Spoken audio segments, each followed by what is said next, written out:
तो नमस्कार, आप देख रहे हैं रवि भाई ब्लॉग चैनल। अभी सोशल मीडिया पर जो है अभी सबको आप देख रहे हैं, कहीं ना कहीं वायरल चल रही है। आप लोग को वीडियो कहीं ना कहीं देखने को जरूर मिला होगा। इनका जो कहानी है काफी लाजवाब है, जो सुनकर आप पैरों तले जमीन खिसक जाएगा। तो चलिए जानते हैं कि इस औरत को 2011 में शादी हुआ और 3 बच्चे के माँ है, और फिर इनके पति 2016 में जाकर चुपे चाप बिना बताए दूसरा शादी कर लेते हैं। तो पूरा सच्चाई क्या है, पर्दाफाश होने वाला इस वीडियो में, आप लोग बने रहिए। तो सबसे पहले आपका तो स्वागत है हमारे चैनल में। तो ये किस तरह कहानी क्या हुआ, थोड़ा पर्दाफाश कीजिए दर्शकों के बीच, क्योंकि काफी लाजवाब आपका ये कहानी जो चल रहा है, क्या है बताइएगा।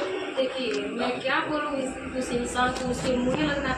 वो एक कहावत है ना कि अगर बदतमीज आदमी से अगर आपकी बहस हो जाए तो चुप रहना ही बेहतर है, क्योंकि आप कितना भी भोग सकते हैं, लेकिन एक कुत्ते से ज्यादा तो नहीं भोग सकते हैं। ना, तो वो कुत्ता है। अब इतना हद तक गिर गया है कि 3 बच्चों को माँ को पहचानने से इनकार कर रहा है कि मेरी पत्नी है। एक मीडिया वाले भैया हैं, उनसे बोल रहे हैं कि मेरी पत्नी थी, अब नहीं। बताइए। हाँ, बिना डाइवोर्स दिए जाकर सोलन में शादी कर लिए हैं। हमको अभी डाइवोर्स, मतलब उनके कहने पे डाइवोर्स केस किया। बाहर वाली जो पत्नी है वो बोली कि आप अपनी पत्नी को छोड़ दीजिए, तब आपको पैसा कमा के देंगे। तब डाइवोर्स केस किया, अभी तलाक हुआ भी नहीं। आप बोल रहे हैं कि मेरी पत्नी थी, अब नहीं है। मत करो बेटा, ऐसा बोल रहे हैं। बताइए उस इंसान को क्या कहिएगा। देखिए, मेरी शादी 2011 में हुई थी और भगवान की कृपा से हमारे 3 बच्चे हैं। 16 तक हमारे 3 बच्चे भी हुए थे, 2 बेटा 1 बेटी है। और मेरे हस्बैंड दुकान किए थे, उनका गंदा आदत की वजह से उनका दुकान में लॉस चला गया। उनका जुआबाजी लड़कीबाजी करने का बड़ी शौक, तो उसमें लॉस तो जाएगा ही जाएगा। जब उनका गंदा आदत नहीं सुधरेगा तो जाएगा करेगा लॉस। लॉस चला गया तो बाहर गए कमाने के लिए। हमसे बोले कि घर के माँ बाप का ख्याल रखिएगा, हम बाहर जा रहे हैं कमाने। और बाहर बिना बताए जाके शादी करके, मुस्लिम औरत है, उसके साथ रहने लगे। उसका 18 साल का बच्चा भी है। उसका वो अपना हस्बैंड अपना 18 साल के बेटा को मुस्लिम छोड़ के मेरे पति से शादी रचा ली है। इनका बाहर जाने के बाद बिल्कुल रवैया सब कुछ चेंज हो गया था मेरे पति का। अब मुझे पता चलता है 20 में। जब 20 में मुझे कन्फर्म पता चलता है तो मुझे काफी ज्यादा टॉर्चर किया जाता है। मुझे गंदे गंदे मेरे ऊपर आरोप लगाया जा रहा है। उसके बाद मैं शादी के बारे में जब मुझे जानकारी हुआ तो मैं पंचायती कराई, बहुत सारा चीज हुआ। घर के लोग, मम्मी पापा सभी लोग चाहें कि अभी थाना पुलिस नहीं हो, ताकि थाना पुलिस होगा तो बच्चे का नुकसान होगा। छोटे छोटे बच्चे हैं, ये लोग के बीच में बच्चे पिस जाएंगे। इस वजह से हम चुप रह गए। पंचायत करे तो पंचनामा में यही बना तो बाहर की पत्नियाँ बाहर रहेगी, जो घर की पत्नियाँ घर रहेगी। लेकिन मेरे हस्बैंड पंच के बात नहीं माने, जबरदस्ती उसको ला के अपने बहन के पहले रेनू के उसके बाद जबरदस्ती ला के जब पुरानी हम ले जबरदस्ती रखे तो हम बोले कि हम भी आपके साथ बाहर चलेंगे जी। क्यों नहीं जाएंगे? जब बाहर वाली आ सकती है घर तो हम अपने पति साथ बाहर नहीं जाएंगे। हम जब बाहर गए तो हमको मुश्किल से 2 महीना रखे वहाँ पे रायपुर छत्तीसगढ़। और डेली हमको दोनों मिल के मारता पीटता था लोग। हाँ, बोलते उसका चड्डी खींचो, उसका साड़ी खींचो। मैं नहीं खींचती तो मुझे मेरे पति मारते थे। 3 बच्चों को हमको इतना कष्ट वहाँ पे दिया जाता था। उसके बाद 2 महीने के बाद वो बाहर वाली जो मुस्लिम औरत है, मेरे 3 बच्चों का सामान, मेरा सामान, मेरे पति का सामान, सारा सामान उठा के बाहर फेंक दी। एक कुत्ते की तरह भगा दी कि अपना पत्नी बच्चा लेके गाँव जाओ। एक कुत्ता हरामी इंसान ले आकर पटना स्टेशन पर मुझे 3 बच्चों के साथ ही अकेले छोड़ दिया, फिर वापस उसके पास चला गया। अच्छा, पटना स्टेशन पर लाकर मतलब 3 आदमी आप छोड़ कर वहाँ से फिर वापस चला गया। और जब मैं घर आई अपने बहनोई को भेजकर बेतिया से, मैं पटना से बेतिया आई, फिर बेतिया से घर लेके आए लोग, तो यहाँ पे मेरे ससुर मेरे साथ डेली मारपीट करने लगे। उसके बाद घर से निकाल दिया गया। ये बताइए कि मैं कहाँ जाऊँ? पति के साथ गई तो पति भगा दी, ससुराल में आई तो ससुर सास मतलब मार के भगा दिया। मैं कहाँ जाऊँ? उसके बाद से मेरे घर शादी पड़ा तो शादी में ना खुद आया ना बच्चों के आने दिया। क्यों? उसके नियत में गलत था, नियत गंदा था उनका। नहीं आया शादी में, अकेले हम शादी में गए। हम रो रहे थे। लोग मतलब समाज में और जगह मन लोग होता है, हर गाँव अकेले होता है। तो लोग बहुत सारा एक ताना भी कसते और चाहते कि चलो कोई बात नहीं, आज नहीं तो कल अबे करेंगे। लेकिन उनके नियत में खोट था, हमको छोड़ना था। वो नहीं आए वहाँ पे। वो बात खत्म हो गया। उसके बाद मेरे भाई का जब शादी हुआ तो उधर मेरे भाभी टॉर्चर करने लगी। मैं कहाँ जाऊँ तो कहाँ जाऊँ? ससुराल में रहने नहीं दिया जा रहा, पति के साथ जाने को भगाइए दे रहा है। मायके में भाभी टॉर्चर कर रही है, मारपीट झगड़ा डेली करती थी। मतलब हर जगह से आपको ताना मिल रहा है। ये बताइए ऐसी औरत फिर क्या कर सकती है। उसके बाद लास्ट दाव में मैं आके बेतिया में डेरा ली हूँ और मेरे जहाँ जहाँ मैं डेरा ली मेरे पति रूम मालिक से बात करके मिल के मुझे निकलवा देते थे और उनसे सेटिंग करके उल्टा पुल्टा रिकॉर्डिंग बनवा के मेरे गांव में भेजते थे मुझे बदनाम करने के लिए।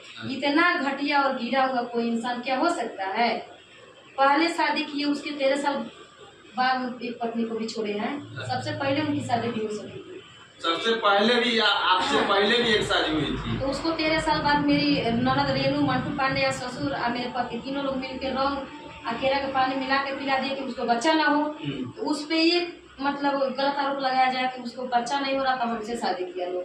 ये बताइए जब हमसे 3 गो बच्चा हुआ तब हमको काहे छोड़ दिया। तो हमसे बच्चा हो गया तो बताइए कि अब आरोप उनको लगाने का कोई चीज नहीं मिला तो हम मेरे ऊपर मतलब लांछन लगा रहे हैं कि लोगों के साथ अफेयर। अब मन ये नहीं ना बोलेंगे कि बच्चा नहीं हुआ। अब तो ये डायरेक्ट आरोप लगा रहे हैं कि लोग के साथ अफेयर हैं उनको कुछ नहीं मिल रहा है। तो ये चीजें बोल रहे हैं। ये बताइए अगर पत्नी के किसी के साथ अफेयर हो गए तो 10 साल ससुराल में क्यों रहेगी। 3 बच्चा पैदा क्यों करेगी। अगर पत्नी गलत है या थी तो पहले तो पति को डाइवोर्स लेना चाहिए था। कानूनी प्रक्रिया से आना चाहिए था। उसके बाद जाके शादी करना चाहिए था। मेरे पति कई को इंटरव्यू में बोल रहे हैं कि जब बिगड़ने का उम्र 30 से 35 साल होता है तो ये बुढ़ारी में इनको शादी करने का ये चस्का कहाँ से आ गया। इनको बड़ा चस्का है कि 2 गो 3 गो 4 गो शादी करेंगे आप पत्नी को घर से निकाल देंगे। आप पत्नियां चुपचाप एकदम बैठ जाएगी कुछ नहीं करेगी। तो मैं ऐसी लड़की नहीं हूँ। मैं उनके खिलाफ आवाज उठाऊंगी उनका हर एक पोल खोलूंगी और उनको समाज में उनको ऐसा बना दूंगी कि कभी जीवन में उससे उठा के जीने लायक नहीं रहेंगे। पहली पत्नी को छोड़ दिए तो पहली पत्नी बेचारी अपना 2 लाख 4 लाख रुपया लेकर चली गई। हमको ऐसे मतलब जैसे पहली पत्नी को 13 साल बाद छोड़ा गया उसे 12 साल 13 साल बाद हमको भी छोड़ दिए। फिर एगो बाहर किए उसको भी छोड़ के एक लाइन लगाए थे चौथी पे। तो हाँ मैसेज द्वारा पकड़े गए। उसके बाद हमारे ऊपर एक गलत गलत आरोप लगा रहे हैं। जितना भी लोग देख रहे हैं कोई बुर्बक नहीं है। और मेरे पति का ये आरोप है कि अपने भाभी के पिता के ऊपर कदुसाठी थाना में रेप केस करी है। आपको मैं पूरा चीज दिखा दी हूँ। मैं क्या चीज के केस करी हूँ आप बताइए जरा। जो आप मेरा गलत फोटो खींच के मेरी भाभी स्टेटस फेसबुक में या व्हाट्सएप में स्टोरी लगा रही थी। तो मैं वो चीज के जाके वहाँ पे साठी थाना में केस करी हूँ। क्योंकि मैं नहा रही थी मैं कपड़ा चेंज कर रही थी। मेरी भाभी के ये कौन अधिकार दिया कि उसका चुपके से फोटो खींच लो और स्टोरी में और फेसबुक में लगाओ। ये चीज उनके बाप से कृष्णा कांत तिवारी से जब माना किया गया तो उल्टे गाली गलौज बकने लगे। यहाँ भाभी परेशान कर रहे हैं वहाँ पति परेशान कर रहे हैं वहाँ ससुराल वाले परेशान कर रहे हैं। हम जाए तो कहाँ जाए।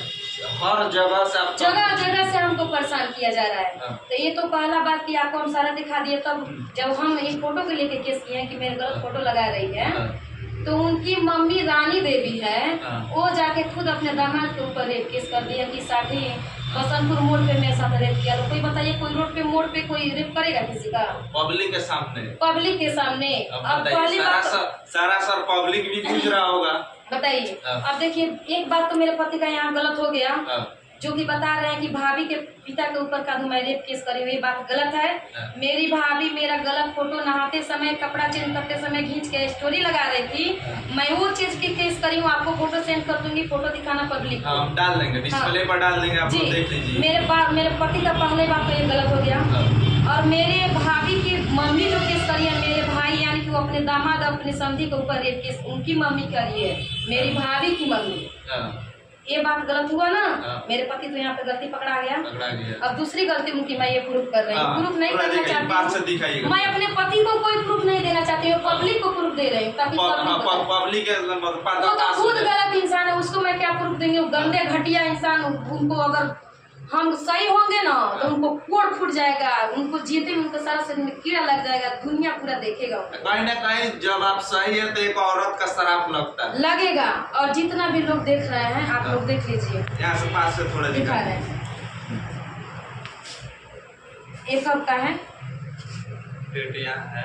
ये डेट यहाँ पे है 2022 24 ठीक है डेट है। इस पे क्या दिया गया है गया इसका